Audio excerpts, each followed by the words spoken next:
제가 우리 대림절 네 번째 주일 예배를 드리는 우리 연세대학교의 성도 여러분에게 충만하시기를 축복합니다. 크리스마스 이야기는 예수를 믿지 않는 사람도 다 아는 거의 상식과 같은 이야기입니다만, 실제로 크리스마스 이야기는 예수 믿는 사람에게만 정확한 의미가 있다고 믿습니다. 왜냐하면 성경에 나와 있는 크리스마스 이야기뿐만 아니고 우리 안에 예수님이 탄생하신 이야기까지 분명해야 그게 정확한 크리스마스 이야기이기 때문입니다. 마태복음 1장 23절에서 예수님께서 태어나실 때 그 이름을 임마누엘이라고 아주 하나님이 명확하게 계시하셨는데, 그 의미가 하나님이 우리와 함께 하신다, 그런 뜻입니다. 그러므로 예수님이라는 그 이름의 의미는 예수님이 그 믿는 사람 안에 계신 것이 분명해져야 그 사람이 예수님을 믿는 사람입니다. 사도 바울이 고린도후서 13장 5절 말씀에서 고린도 교회 교인들에게 하신 말씀이, 여러분은 예수 그리스도께서 여러분 안에 계시다는 것을 알지 못합니까? 라고 그렇게 말씀을 했습니다. 가장 정확한 의미의 크리스마스 이야기가 뭔지를 말씀하고 있는 것입니다. 2000년 전에 예수님께서 유대 땅 베들레헴에 태어나셨으면서 동시에 예수님을 믿는 모든 사람 안에 주님은 태어나신 것, 이 사실까지 가야 비로소 진짜 크리스마스 이야기가 되는 겁니다. 여러분 안에 예수님이 계십니다. 그래서 크리스천인 거죠. 근데 여러분은 이 사실이 여러분의 삶에 어느 정도의 의미를 가지고 있으십니까? 요즘도 혼전 임신을 한 산모에게는 사실 엄청난 삶의 대가를 지불해야 되는 일입니다. 2000년 전 유대인 10대 소녀였던 마리아가 예수님을 잉태한 일은 정확히 혼전 임신인 거예요. 그때 그녀가 얼마나 큰 어려움에 처했을지는 불보듯 뻔한 일입니다. 마리아의 친척으로 노년에 아이를 임신한 엘리사벳이 있는데, 엘리사벳이 임신했을 때 온 마을 사람들이 축하하고 축복해 주었습니다. 그리고 세례 요한이 탄생하자 대단한 축하 잔치가 마을에서 벌어졌습니다. 근데 마리아는 그러지 않았습니다. 마리아는 고향에서 아주 멀리 떨어진 동네에서 출산을 했습니다. 조산원도 없었고 일가 친척도 없었고 축하해 줄 마을 사람들도 없었습니다. 아마 어쩌면 요셉이 마리아가 자기 동네에서 아이를 낳는 치욕을 당하지 않게 하려고 굳이 임신한 그녀를 베들레헴까지 호적 등록한다는 명분으로 데리고 왔다는 생각이 들 정도입니다. 마리아는 어쩌면 예수님을 마음에 잉태한 최초의 인물인지도 모릅니다. 그저 예수님을 육신적으로 탄생한 어머니뿐만 아니고 예수님이 마음에 잉태한 그 삶은 어떤 삶인지를 보여주는 아주 분명한 성경적인 인물이라고 생각이 듭니다. 우리는 어른이 된 후에 왕이 없어졌습니다. 왕을 두는 것을 누구나 다 싫어합니다. 우리는 다 마음대로 살고 싶어 합니다. 여러분은 지금까지 누군가를 왕으로 여기고 살아보셨습니까? 아마 그러지 않으셨을 겁니다. 그러나 예수 믿는 성도들, 크리스마스 이야기가 있는 성도들은 다릅니다. 마음에 왕이 나신 사람입니다. 그는 왕을 모시고 사는 사람입니다. 예수 그리스도께서 우리 안에 계시기 때문에 어떻게 삶이 안 변할 수 있겠습니까? 예수님을 믿고도 삶이 변하지 않았다면 그에게는 사실 크리스마스 이야기가 없는 사람입니다. 왕이신 예수님을 마음에 모시고 사는 사람, 그 사람이 그리스도인입니다. 우리가 정말 조심하고 두려워해야 할 것은 예수님이 내 마음에 계신 것을 믿는 척하고 사는 것입니다. 이것이 율법주의적인 종교 생활을 하는 것입니다. 그런지 안 그런지는 함께 사는 사람이 압니다. 가족이 압니다. 자녀들이 정확하게 압니다. 여러분의 친구들이 압니다. 여러분에게 크리스마스 이야기가 있는지, 예수님은 여러분 안에 태어나셨는지, 여러분의 왕이신지 어떻게 가까이 사는 사람이 모를 수 있겠습니까? 혹시 여러분들이 귀신 들린 사람을 본 적이 있는지 모르겠습니다. 귀신 들린 사람이 있다면 금방 알게 됩니다. 잠시만 이야기를 같이 해보거나 또는 조금만 같이 지내보면 아, 이 사람 이상하다. 귀신 들렸나 봐. 금방 알 수 있죠. 예수님을 마음에 모시고 사는 사람, 어떻게 가까이 사는 사람이 모를 수 있습니까? 만약 주위에 있는 사람들이 내가 예수님을 모시고 사는지를 모른다면 그는 종교 생활을 하는 거지 진짜 크리스마스 사건이 임한 성도가 아닙니다. 감사는 밥이다라는 제목의 시집을 쓴 미즈노 겐조라는 일본 분이 계십니다. 미즈노 겐조는 11살 때 홍역을 앓았습니다. 고열로 인하여 소아 뇌성마비로 전신마비가 되어서 듣고 보는 것 외에는 손가락, 발가락도 움직이지 못하고 말도 못한 채 36년을 살았던 사람입니다. 하루는 이웃에 사는 목사님께서 그 형편이 하도 딱해서 집에 찾아와서 기도해주고 성경을 선물로 주었습니다. 눈으로 볼 수는 있으니까. 이 성경을 읽으면서 미즈노 겐조가 예수님을 영접했습니다. 그리고 그는 하나님께서 주신 그 은혜를 감사하며 주옥 같은 시를 쓰기 시작한 겁니다. 처음에는 미즈노 겐조의 어머니가 그 아들의 눈빛에서 무언가 말하고 싶은 갈망이 있다는 것을 느꼈습니다. 그러나 말을 하지 못하니까 그게 무슨 말인지를 알 수가 없었습니다. 그 어머니가 하도 답답해서 일본의 50음도를 벽에다가 붙여놓고 손가락으로 그 글자 하나하나씩을 짚어 갔습니다. 어느 글자에 갔더니 미즈노 겐조가 눈을 깜빡거립니다. 아, 이 글자를 표현하고 싶어 하는구나. 그런 형태로 글자를 만들어서 단어를 만들고 문장을 만들어 시가 된 겁니다. 우리가 하나님이라고 쓰고 싶다면 불과 1, 2초면 씁니다. 그러나 미즈노 겐조에게는 히읗자 가서 눈을 깜빡거리고 아에 가서 눈을 깜빡거려서 하라는 글자를 만드는 식으로 그렇게 하나님이라는 단어를 썼다는 것입니다.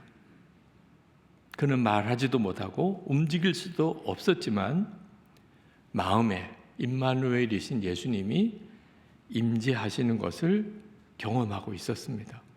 그래서 어떻든지 그 놀라운 은혜를 말로 표현하고 싶었는데 그렇게 시가 된 겁니다.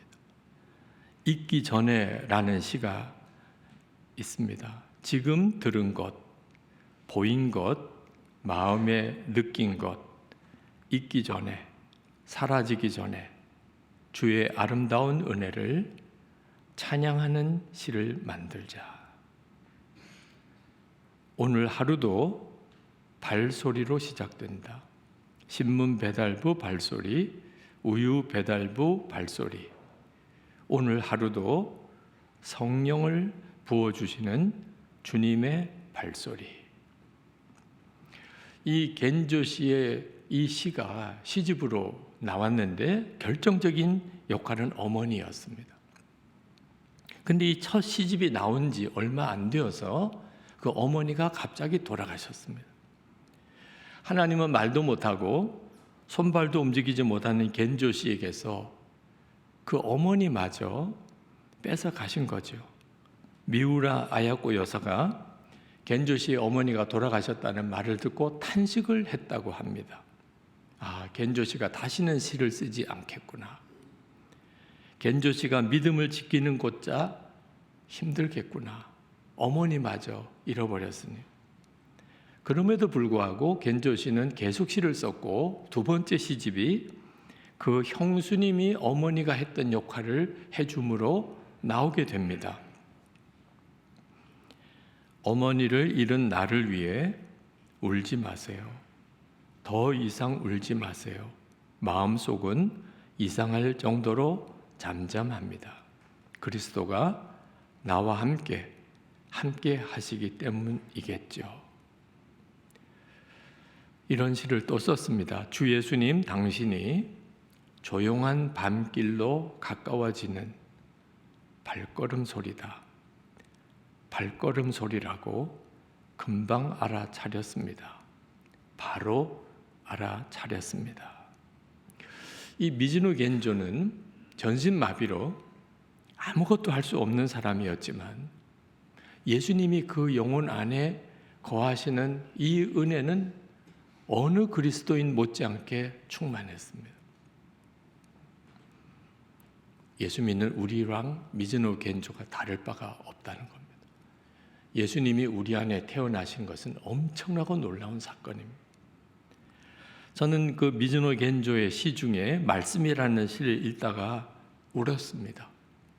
하나님, 오늘도 말씀해 주세요.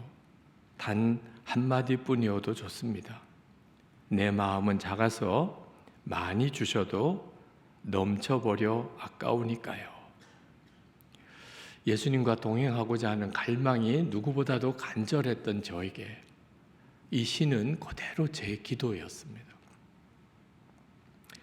미우라 아야코 여사가 미즈노 겐조를 보면서 유창하게 말하는 입이 없어도 어디든지 걸어가서 갈 수 있는 다리가 없어도 펜을 쥘 손이 없어도 얼마든지 전도할 수 있다라고 말했습니다. 일본 NHK 방송 또 시집 출판을 통해서 일본인들에게 가장 많은 일본인들에게 예수를 증거했다는 평가를 받는 사람이 미즈노 겐조입니다.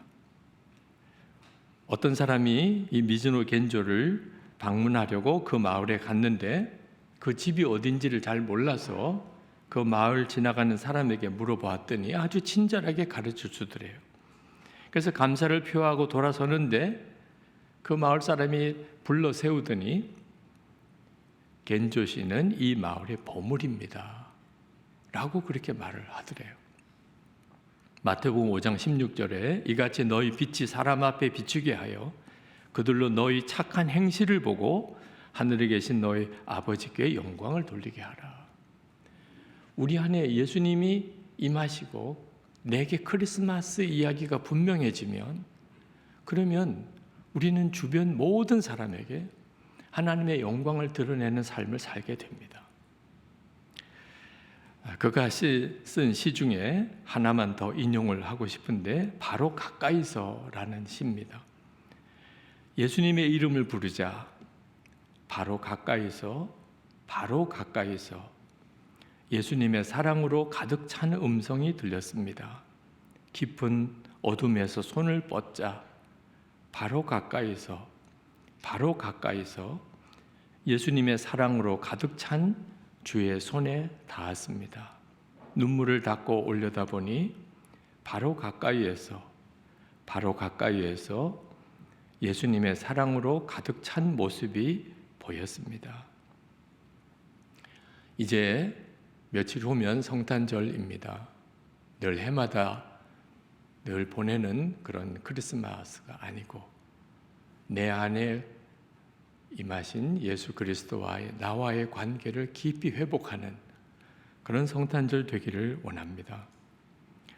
2021년에 서울에 있는 어느 기독교 대학 교수 신우회에 말씀을 전해달라는 초청을 받았습니다. 그때 당시에는 사람들이 모여서 예배할 수가 없는 시기여서 줌으로 모임을 가졌습니다. 실제 줌으로 들어온 교수님들을 보니까 10명 정도였습니다. 예배가 끝나고 교수님 한 분이 질문을 하셨습니다. 한국교회 우리 사회 현실이 너무 어려운데 우리가 할 수 있는 일은 아무것도 없습니다. 대학 교수로서 지금 우리가 할 수 있는 일이 무엇일까요? 그 교수님의 질문 속에는 깊은 좌절감이 있었습니다. 제가 그 교수님께 대답해 드렸습니다. 여기에 모인 교수님 10분이라도 예수님의 마음의 계심을 정말 믿고 예수님을 왕으로 모시고 주님과 동행하기만 하면 그보다 더한 일을 하실 것도 없습니다. 그러면 동료 교수들이 충격을 받을 것입니다. 이 대학교의 기독 학생들이 살아날 것입니다. 대학 공동체 전체에 큰 사건이 일어나고 있다는 술렁임이 일어나게 될 것입니다. 10분의 대학 교수님이 정말 예수님을 마음의 왕으로 모시고 사는 것이 분명하다면 대학 사회뿐만 아니고 한국 교회에 충격이 될 것입니다. 여러분이 할 수 있는 일은 너무나 놀라운 일이 있습니다. 10분의 지금 모인 교수님들이 정말 예수님의 마음이 계시고 그분이 왕 되심을 분명히 하고 사는 것입니다. 연세대학교에 와서 여러분들에게도 꼭 드리고 싶습니다. 마치 여러분들만이라도 이 세상에 태어난 것이 그리스도를 알기 위하여 태어난 것처럼, 그리스도와 동행하기 위해서 태어난 것처럼, 그리스도를 사랑하기 위해 태어난 것처럼 그렇게 그리스도 예수를 갈망하며 날마다 그리스도 때문에 행복해하고 그리스도 때문에 감사하고 그리스도 없는 세상 때문에 아파하고 그리스도를 만난 사람들 때문에 즐거워하는 예수 그리스도 중심의 삶을 살게 되면 한국 교회는 반드시 영적 대각성을 맞을 것입니다. 이 일이 올 크리스마스에 여러분에게서 시작되기를 축복합니다. 이 시간에 우리 같이 조용히 기도하겠습니다. 정말 크리스마스 이야기가 내 안에 분명한가? 언제 예수님은 내 안에 태어나셨는가? 그리고 그 예수님은 내게 지금도 왕이신가? 개인에게, 가정에, 일터에서 내 삶 속에 예수님은 정말 왕이신가? 주님, 그리 되기를 원합니다. 그저 모든 사람이 아는 크리스마스 이야기가 아니고 저와 주님이 분명히 아는 크리스마스 이야기를 제게 분명하게 해 주시옵소서. 기도하겠습니다.